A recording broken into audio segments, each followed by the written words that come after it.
And now I'm going to turn it over. Well, first I'll tell you a little bit about Strategies for Children.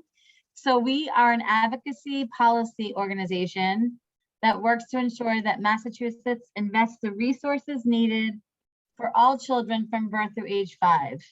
And we are not the government. We do not take any money from the government. So we have a Department of Early Education and Care, which is who we are working in partnership with to share information and some assistance about applying for the stabilization funding.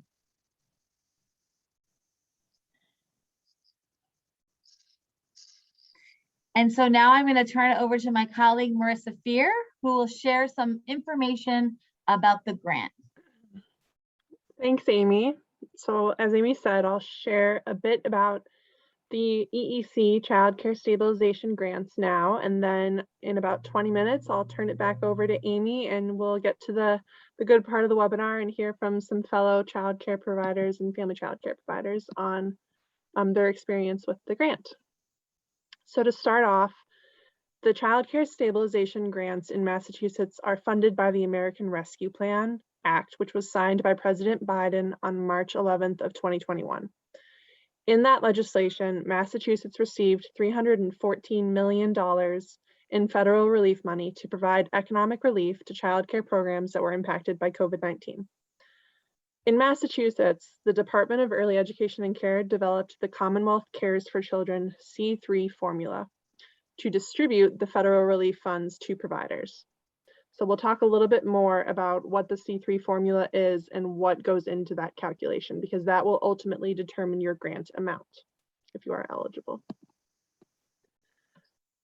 The C3 formula considers each provider's licensed capacity, their workforce. So if you are a family child care provider, it takes into account whether you have a part-time or a full-time assistant or no assistant, and then the vulnerability of the community that you serve. So all eligible providers will receive a base amount that's based on licensed capacity and their workforce.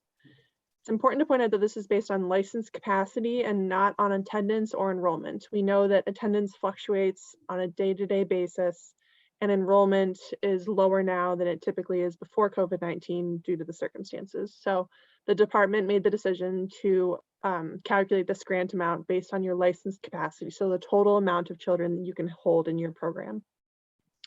For family child care providers, they awarded everyone a licensed capacity of 10. Some providers will also receive an additional equity adjustment based on the vulnerability of the community that you serve. So the equity adjustment is calculated using either the Social Vulnerability Index, which was developed by the CDC, or your subsidy enrollment. So if you are a program that accepts subsidy, the equity adjustment is calculated based on the percentage of subsidy enrollment you have in your program. If you do not accept subsidy, it could also be calculated based on Social Vulnerability Index score, which is based on your program's location, your address. So this was the way for the department to acknowledge that both subsidized and private pay programs serve vulnerable children and communities. To learn more about the C3 formula, we've included the link on this slide to the EEC Strategic Action Plan portal, where the department gave a presentation on the development of the C3 formula and all the parts that go into it. So we will send out these slides and the recording in the follow-up email so that you can click on the link and go and visit the portal. So don't worry if you don't record the link right now. This is a grant and not a loan, which means that you don't have to pay it back. The grant may impact, however, your taxes or any health and social service benefits that you or educators that work in your program may receive. It's important to know that going into it so that you can consult your own personal financial advisors, tax advisors to get information on your specific circumstances and how this would impact your program and your finances. And if you need any connections or referrals, we're happy to have you reach out to us and to connect you with someone that can help with some of those questions. So these grants are not competitive, which means that there's the $314 million in Massachusetts, and that if you are eligible for this grant, you will receive funding. It's All providers that apply and meet the eligibility criteria will receive funds. So applications are also going to be accepted on a rolling basis. The grant period is from July of 2021 through December of 2021, so a 6-month period. And the stabilization grant will be distributed in 6 monthly payments across that time. So as many of you know, July of 2021 has come and gone, it's passed. So what you are able to do when we say it's accepted on a rolling basis is if you were eligible for July of 2021, you can go back in the application and you can select July of 2021 as your first month of eligibility, and then you will be paid retroactively. So if you were eligible for the first month in July, you'll be paid for all 6 months. If, say, your program only runs during the school year and didn't open until September of 2021, that would be the first month that you would apply for. And then you would be eligible for the remaining months in the grant period. So to frame the conversation a little bit, this is an unprecedented influx of federal funds for the early education and care field. And this operates in addition to current state funding and does not replace private pay daily rates, your tuition, or the existing subsidy system. This is on top of that. And we know that programs have suffered heavy financial losses during the childcare closure and throughout the COVID-19 pandemic. The Department of Early Education and Care is targeting these funds to approximately 10% of programs' operating budget, but we know that that will not fill the gap that was left by COVID. And so what we are doing as advocates is advocating for more funding and more support for the field. So hopefully this is the first of many, but right now this is just a 6-month grant period. Because we're advocating for more, your feedback will be essential moving forward. And there are many state and federal plans that are advocating for more public funding for the early education and care system. This is an opportunity to build back a stronger early education and care system in Massachusetts. So we know that the current financing model for childcare is broken, that the subsidy reimbursement rate doesn't cover the true cost of providing care, that parent fees and tuition payments in Massachusetts are unaffordable for a lot of families and some of the highest in the country. That too few children have access to high quality early childhood settings. Too many educators live on close to poverty level wages. And too many early childhood programs are one payment away from closing or losing their homes. The system is a complex system with many funding streams, public and private dollars, and we cannot continue to pay programs on a per child per day basis. That programs need stable, flexible additional funds. And this C3 formula and the stabilization grant is an opportunity for all of us to evaluate the impact of a licensed capacity-based financing model. So like I said earlier, this is not based on your attendance or your enrollment on a current day. It's based on your licensed capacity as a whole, which provides programs with that stable funding, knowing that enrollment is fluctuating a lot right now. So this is a chance for all of us to look at that model and see how effective or ineffective that is for childcare. It's also a new way of distributing public funding to all programs in Massachusetts, not just the existing public system. So let's talk a little bit about eligibility now. So all programs in Massachusetts that are licensed by the Department of Early Education and Care that were licensed or approved prior to March 11th of 2021 and are open at the time of application are eligible for this grant. So if you have a license by EEC and you are open between July of 2021 and December of 2021, you would be eligible for this grant. Like we said earlier, some programs who were open in July would be eligible for the entire 6 months. Other programs who may have decided to reopen later on in the summer or in September would be eligible for the remaining months of that grant period. So you want to apply for the first month that you were open. Programs will not be penalized for any temporary COVID-related emergency closures that occur during the grant period. And we know that some programs will remain closed for the duration of the grant, and other newly licensed EEC programs will also need additional support. So this is something that we as advocates are continuing to think about and know that those programs also need support and assistance as well. Before you start the application, I'd encourage all of you to look at some of the resources that the Department of Early Education and Care has developed. To start, they have a help desk, which I've listed the number and the email address here. Again, you'll get the slides in the follow-up email. The help desk is actually built into the application. So you'll be able to log into the application and you can ask the help desk for support on specific questions that you may have in the application itself. They've also created a grant website where they post user guides, PDFs of the application. There's a video library, FAQ document, a bunch of resources directly for providers so that you can see the questions in advance. You can watch a video and have them show you how to sort of navigate through the platform on the application and see what all the different questions are. So I'd encourage everyone to take a look at that before you log into the application. They also have a C3 formula calculator. So this is a place where you can estimate your grant amount. Your final award will be determined based on the information that you put in your official application.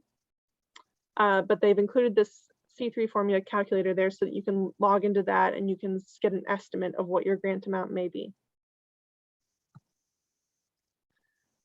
So to complete your application, you'll need the following information: your program ID and your LEAD login information. So the application is actually embedded into your LEAD account under a section called Grants Management. You'll need the race, ethnicity, and gender of the FCC operator or center director if we have any other center-based programs that are joining us this evening. You'll also need to confirm the EEC consumer webpage rate and hours information for your program. So if there is information listed there, you confirm that it's correct, or if you need to make changes, you can go into the application itself and make changes to the rate and hours information that the department has for your program. You'll also need to update enrollment information on the first of the current month. So if you're applying for July of 2021 as your first month, you would include enrollment information for the 1st of July. You'll also include staff information, salary, benefits, and additional stipends. So this is if you have an assistant that works in your program as well. And then any scholarship information. So if you are providing additional financial assistance to the families that that are in your program aside from the EEC subsidy system. There's also a question in there about monthly expenses, which we'll talk a little bit about in a few minutes. The final two categories is there's an attestations page. These were requirements that came down from the federal government in the original legislation. The first is that you will maintain salaries for the staff in your program, and then the second is that you will provide tuition relief to families to the extent possible. And they included the language "to the extent possible" to give programs some flexibility there. And then finally, some banking and tax information so that you can either receive your grant funding by mail or through direct deposit in a bank account. So we've included the link to the application here. As I said, the application is embedded in LEAD, so you'll need your LEAD username and password. You'll also be able to go to the grants management page and navigate to the stabilization grant, and it'll tell you in there information about your eligibility specifically. The application also pre-populates information from your LEAD account, so it should already have certain information listed in the application, so you don't have to fill it out necessarily. As we said before, this grant runs from July through December of 2021, and you should apply for the first month that you meet the eligibility criteria. Monthly funding amounts will be calculated based on the information that you submit in this application. So that's information based on your license capacity, your staffing information, and then your social vulnerability index score or subsidy enrollment to calculate the equity adjustment. Each month, you'll have the opportunity to confirm or update your application as needed. So if the information stays the same, you just confirm and you would update certain enrollment information for your program. If you need to make changes, say you were to hire a new family child care assistant, you would be able to enter that information into the application, and the next month your grant amount would be increased based on that. And then finally, this application and the EEC support materials are available in English, Spanish, Portuguese, and Mandarin. So the application itself is available in Spanish. There's a small box on the right-hand corner that you can click on and select the language of your choice. This is a quick preview of the sections in the application. So there are 10 total sections. First is instructions, then program information, operation hours, capacity information, staff information. And then we've also included the optional question that EEC included on this, which is about your program's monthly expenses. And this will give EEC valuable information and allow them to federal reporting requirements, as well as inform their future grant opportunities. So we'd encourage everyone to fill out that application question, even though it is optional. The final categories are equity adjustment, attestations, banking information, your W-9 tax details, and then finally a review and summary where it will tell you your monthly grant amount. So we've included here what the grant can be used for, and EEC may require a midpoint and a post-grant report. So we're encouraging all programs to keep documents of the way that you've spent the funds, so that you have that information and the attestation so that you can show EEC that information if you do need to in the future. And these funds can be used on personnel cost, benefits, premium pay, recruitment and retention, rent or mortgage payments, utilities, facilities maintenance and improvements or insurance, personal protective equipment, so PPE, cleaning and sanitation supplies and services, or training and professional development related to health and safety practices, the purchase of or updates to equipment and supplies to respond to COVID, goods and services necessary to maintain or resume childcare services, mental health supports for children and employees, and then finally paying for past expenses incurred after January 31st of 2020. So knowing that many programs had to put themselves in debt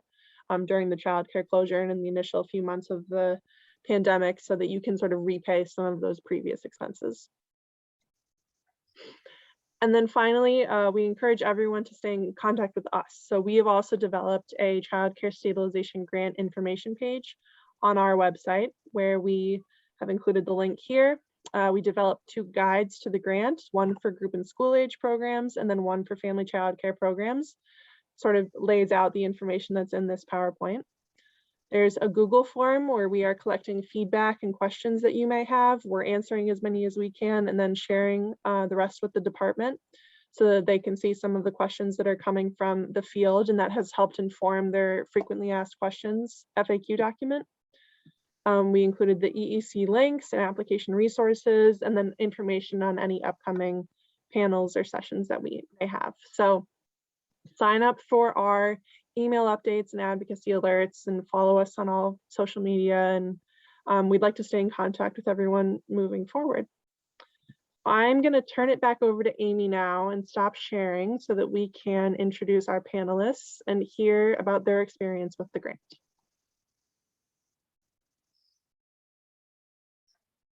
Thank you, Marissa.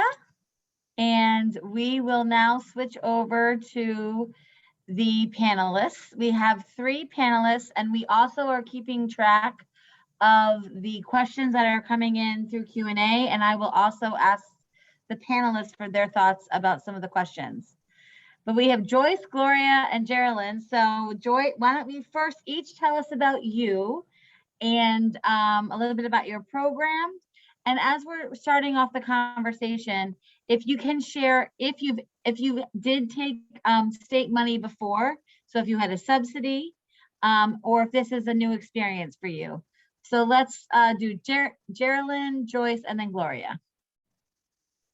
Okay, my name is Geraldine Fagan, and I have my early childhood education program in Dorchester. And the question is if I've accepted subsidies before. Yes, I have, for a children's hospital that helped with forming the early stages of getting back on track to open up and branch out into starting afresh. after the COVID issues. And how many children do you serve in your program? Well, I'm licensed for 8 and I'm serving 7 right now. Great. Thanks so much. Joyce?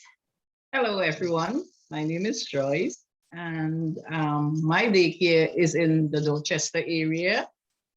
And I have been a daycare provider for over 10 years now. I'm licensed for 10, and I work with a certified assistant also.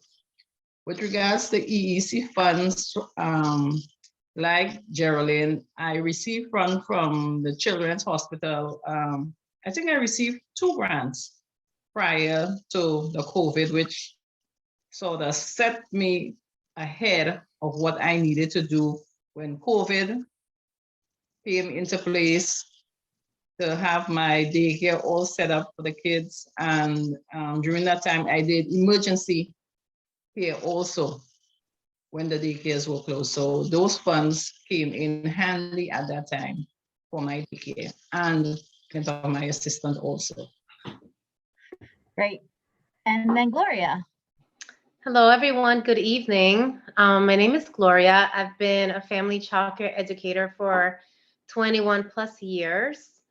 I am licensed for 8 children, currently serving 4 children. 2 out of the 8 should be school-age children, but I just have 4 children right now. And I have received a grant last year. It was, and I'm drawing a blank right now on the name. It was a facilities grant that allowed educators or, educators in the field money again for these time of uncertainty and just to help on anything that was needed for programs, for personal usage. So that was, a great help. So I am familiar with applying for grants or applying for awards. And I think that's it. Great. Okay. One of the things that's different about this round of funding is that it's as long as you were open on March 11th and operating now, everybody is eligible. We are so used to certain things that keep us out of applying for funding or deadlines that pass and we missed it.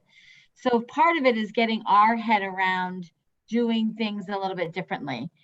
So one of the questions that came up in Q&A, and I'd love to hear about, I'll connect it with a question we were going to ask about when you did apply, what resources did you use from EEC?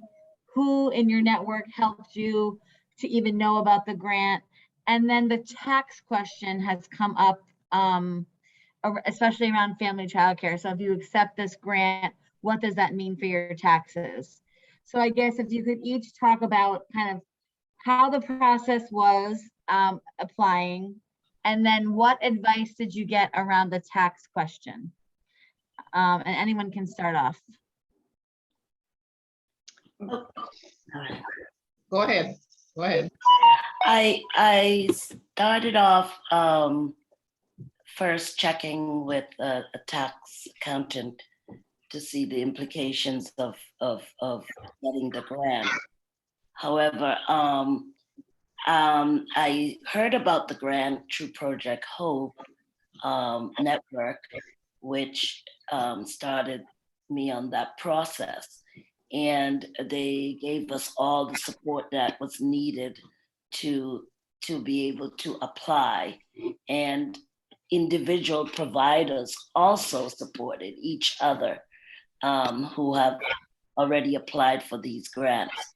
So I was already prepared to know what my implications, and since nothing was coming in at the time in terms of funds due to COVID pandemic, so they weren't, it wasn't difficult to maneuver about the taxes. Well, for me, I believe I received an email. I think it was a broadcast that I received informing me of the grant. And prior to that, I believe I heard of the grant from another colleague of mine.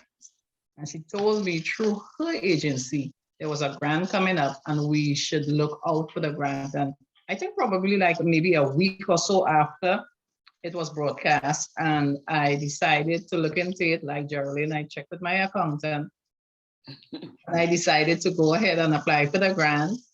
And the process for me, everyone's different. The process for me was very simple. When I clicked on it, some of the information was already populated, so that was a plus. And it was just whatever else was needed. I myself, whenever there's anything out there that providers could participate in, I would quickly get on my phone and just spread the news around and call my colleagues and let them know this is available for us. We should take advantage, if you want to. And I was able to help some of my colleagues with the grant, walk them through and help the process. And for us, we've been going through it, and like monthly, I will call and check on my group again. Did you get your email? It's time to recertify. Don't forget recertify, and it's simple. And what about you, Gloria? Yes, so I'm an independent family childcare educator. So a lot of information that I do receive is through EEC emails or through our different networks of information. So currently, I can't remember how I first found out about it, but as soon as I found out about it and before I even registered, I started to also share the information with other family childcare educators because I thought it was a great opportunity, especially with the amount of financial loss that many of us have endured. And even though it's been months since we've been able to get back into opening our programs, the domino effect of our finances is really impacting a lot of educators right now who are self-employed. So,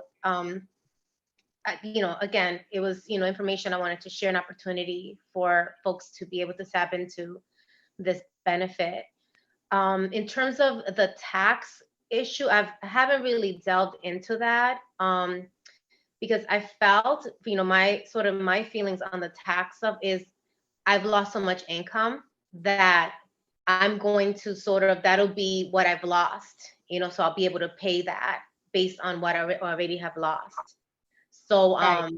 I don't have a financial planner, but that's my logic with it. It's like, okay, my income has drastically gone down. So, and I'm receiving this extra amount a month. So it's kind of like a wash for me. That's the way that I saw it. And I think that's what we've heard. We've talked to different folks about the tax implication, and almost everybody has said it's better to take the money because it is additional. But that is a really important point that we have raised with our state policymakers to see if there are other policies that can be put in place so that people maybe in the next, if this happens again or we get additional funding, we can think through one of those those implications. Gloria, where is your program came up in as a question? I'm sorry? Where is your program? Where are you located? I am in Hyde Park, Massachusetts. That's right. One thing that came up that I just want to share quickly is the timing that you can continue to apply. And so EEC has this payment schedule. And so it depends when your grant application is approved by, and then when your payment will be dispersed. So it's not when you apply, but when you get the approval. And you can see that there are multiple opportunities in all of the months in this fall through December, and then when the payments will come. So that's just important to remember as the department is trying to get this funding out to thousands of bank accounts. And you want to make sure it's going into your right bank account for you, so that some of this paperwork is important. And it can seem like it's taking a while, but we know the department is working on this calendar. So one of the things Marissa also talked about is you have the opportunity to go and adjust your numbers, which I think, Marissa, might not be as relevant for family childcare because we're basing everything on 10. But if things do change, or you can go back as long again as you were open and operating and licensed on March 11th, and that was a federal requirement, then you can come into the system. I'll just jump in real quickly. The only thing for family childcare that might change on a month-to-month basis is your enrollment information, which doesn't factor into the grant amount, but in terms of reporting it to EEC, we all know that your enrollment might change on every given week or month. So that's one thing that you can go in each month and update and make sure that your enrollment is accurate. Great, thanks, Marissa. We also know that the department is collecting different types of data. So as people are reporting and recertifying, really talking about some of the characteristics of your program, which is really the first time we have this information from so many different providers. Can you talk a little about if you encountered any challenges? So we had a question in the chat about a name didn't quite match, so the grant application was denied. And we have heard many accounts of people connecting with the help desk and they are kind of going on a case-by-case basis to correct some of these challenges. But does anybody have any advice or any lessons learned as you went through the process? I do. And I don't know if this is the same for the other panelists, but I didn't receive like a sort of like a reminder, oh, you update for this month. Or so after I received my first funding, then I didn't receive anything else for September, and I'm sorry, for August. So I had to go in, something kind of prompt me to go into my portal. And so I had like two pending Certifications. Yes. And I was like, oh my goodness, did I like miss this? And so then I was able to, thankfully go back and recertify, but I didn't get a reminder. And I, looked at my email just to see if I had missed an email. So Right. my advice is just keep going into your grant portal, like check in.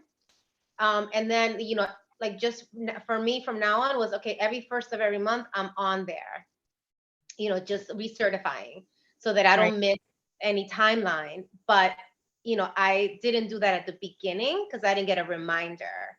Right. So you have to just kind of go on your portal. What about Geraldine or Joyce? Go ahead, Joyce. Gloria, that's a very good practice that you established. But with me, I receive an email every month between the 1st and the 5th of the month. I get an email that lets me know it's time to go in and recertify. So that's when I go in, because if I go in before, the month is not there. Right. Once I receive the email and I go in, I'll see the month and I'll click on the recertification. I'll process that. If there's any changes, I'll make the changes. If none, leave it. And once I'm finished recertifying, in about 5-10 minutes, 2 or 3 email populates after that, letting me know that it was submitted, it's being processed. And once it's approved, I get an email that says it was approved. Yes. Yeah. That's great. Geraldine. For myself, as it said, what challenge you encountered in the application. At first, when I was putting in the numbers for the application, they weren't going through and seemed to be bouncing out. And it was simply like you couldn't put decimal for certain numbers. So I just called the help desk and someone answered immediately. And they were so amazing. They just talked me through the process, and even asked if I had any other issues. And from then I was able to navigate everything else. For the recertification, as Joyce said, I did get an email prompting me that it's time to recertify. I did do one before I got it, but it still came. I just said that there's a lot of assistance there. There's an 800 number and also a link for the help desk right on the application. So there's a lot of assistance if you're having difficulties. Yes, and just one more thing, and Geraldine, the same. They were very helpful when I first applied. There was some missing information, and because I wasn't really familiar of when I could backdate it, they kind of were like, do you want to start in July? And I was like, oh, I could. Like, I wasn't sure I could, and I was like, yes, I would like to start in July, and it was already August at this point. So they were, the person called me several times. And so I feel like it's a pretty simplified process, and the help is there to guide you through it. So if you have a question, call or leave a message and they will get back to you. And I think everyone raises a really important part, that this is new for everybody. It's new for the Department of Early Education and Care. It's new for family child care providers. It's new for program directors. And we have to learn. And one thing I know that the department really took seriously was the feedback it had heard from other grant opportunities, where people said it was too hard. I got too frustrated. It shouldn't be this hard to get support. And I think, led by Commissioner Sam, they listened to that feedback, and it's because people shared those feelings. That we have the process we have. But all of that said, we are still learning. So just being patient, and we know also, especially family child care providers who are doing the work every day and then doing this in your spare time, it can be really hard. And we just want to appreciate that kind of reality, but tell you to hang in there, because as we heard on a panel earlier today, that the money is real. So, and it did come to your bank account. And again, I think we have to get used to this. So many of our systems have been set up just in a way that's been hard to get. So can you talk a little bit about how the other thing to notice is payments are coming in by month. So you're not, so you have a chance to adjust it. How are you using the funding that's coming in? What are your plans? How did you make those decisions? So why don't we start with Geraldine? Okay, I would say I have a number of children with various disabilities, and my plan is to use the funds to enhance their learning, hiring additional help so they could have more of a one-on-one. In addition, I need more furniture and some overheads to take care of bills and space enhancement, and continue to have the necessary PPE to continue for safety measures. So it's an overall umbrella for me. They're very needed funds, and I need them to cover and to be sustainable. Great. What about Gloria or Joyce? Anything to add? Yes. So currently, because I'm an independent family child care educator, I don't have state subsidies. So there is a family who needs subsidies. So I am using some of those funds to help this family, and until they're able to get on their feet. And whatever remaining funds that I do have are just going onto whatever hasn't been paid, or just to kind of give alleviation, because I am low enrolled right now. So it just kind of is a little bit of a buffer for me right now. Go ahead, Joyce. I'm sorry. With my funds, I use my funds for new equipment for the children. And with my assistant, I have a very good and dependable assistant. And I thought of doing a pay raise.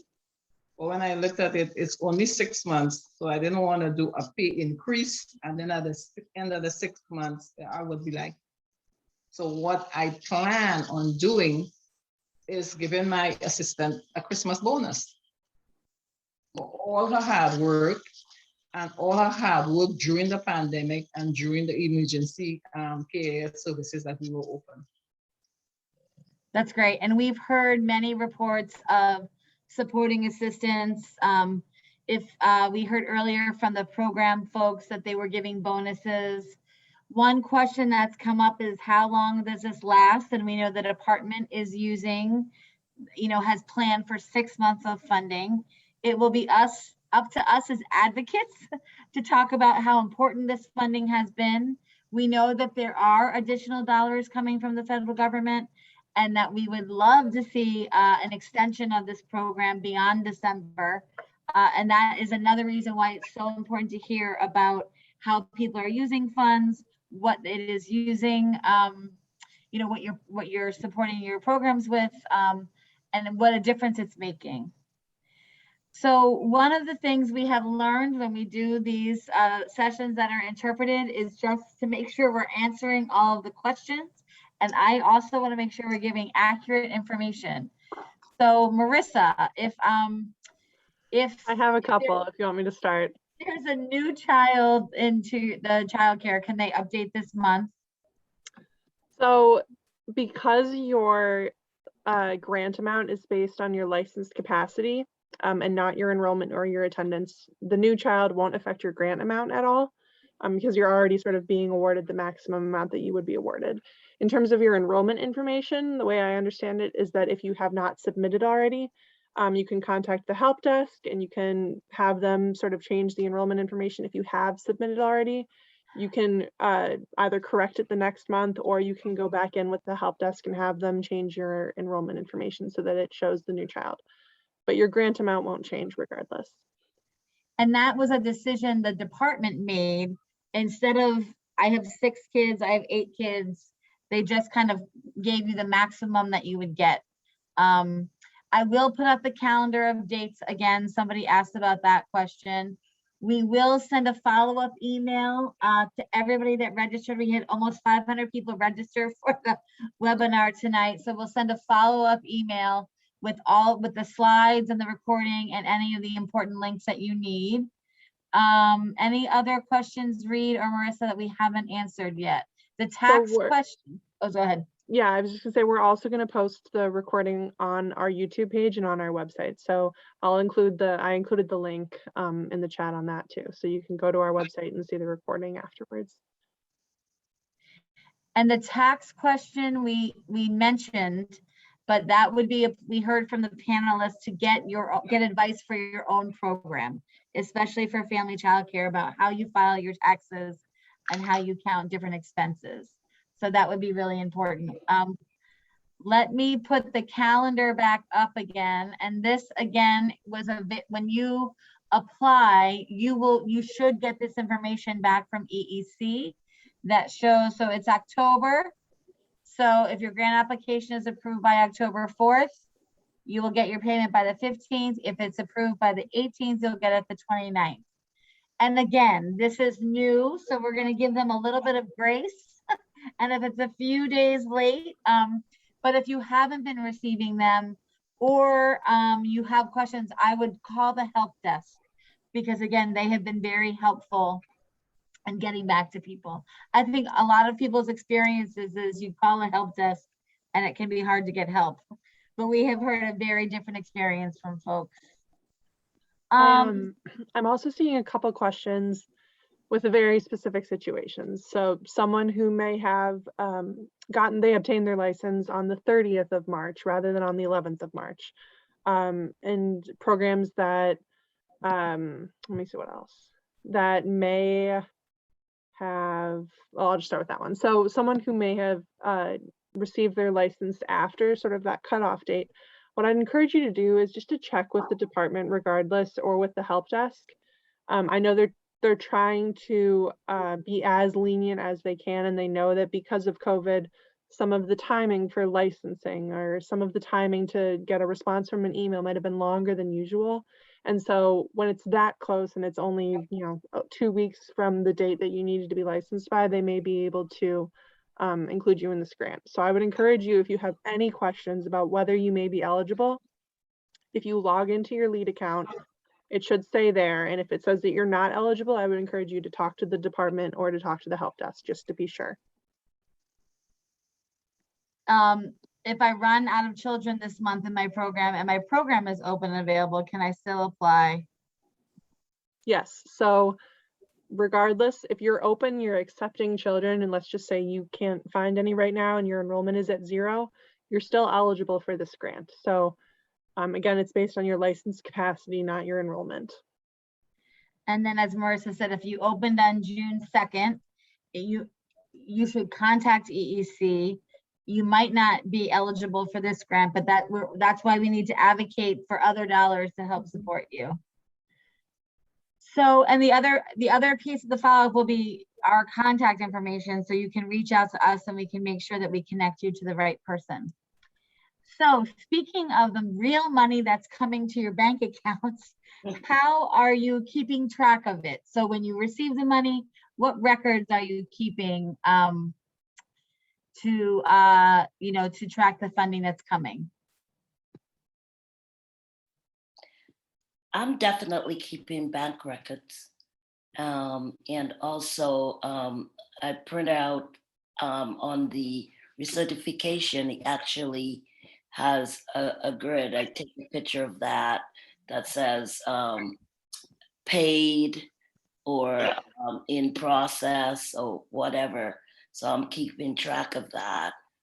And just having an accountant that is, filing those papers so that I can have them in need time. I just have my own record keeping. I just keep like a log of ever since I've gotten this particular grant of where it's going. And, in the event that that I'm audited or anything like that, the information is there, just kind of highlighting where it's gone. Right. And for me, I'm just keeping copies of my bank statement when it goes into my bank account and the name it goes under in my bank account. And then if you give a bonus to your assistant, you'll record that. So right.